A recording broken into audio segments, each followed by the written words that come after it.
Do you want a low maintenance garden or a high maintenance garden? That's often a question that people ask, and my answer is, well, it kind of depends. When I've got time and energy, then a high maintenance garden is a wonderful thing. I love gardening, and the more gardening to do, the better.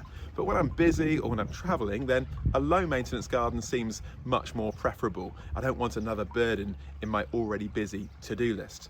So how can you have a garden that's both high maintenance and low maintenance? Well, in one sense, that's an impossibility, but I've been thinking about things that can make your garden a little bit more low maintenance without spoiling the fun.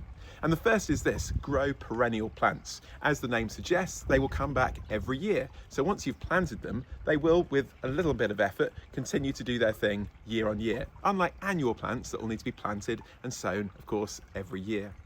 Secondly, grow shrubs. I'm just discovering this year the wonder of growing shrubs. The wonderful thing is, once you've planted them and they've become established, you probably won't need to water them again, and with just a little bit of pruning perhaps each year, they can do their thing with minimal effort. So don't fill your garden with flowers. Why not also add areas of shrubs that will flower but will be easier for you?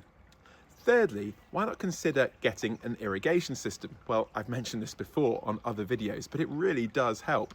If you grow a plant in a pot, you've got to water that pot perhaps every day for 6 months of the year. That's a lot of work.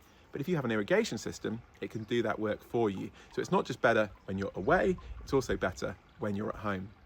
Fourthly, consider sowing things directly. If you're sowing vegetable plants and you put them in pots first and then into the ground, that's another bit of work for you to do.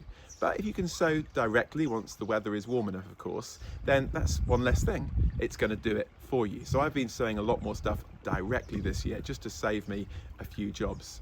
And the last thing I have discovered is to be careful about what you take on.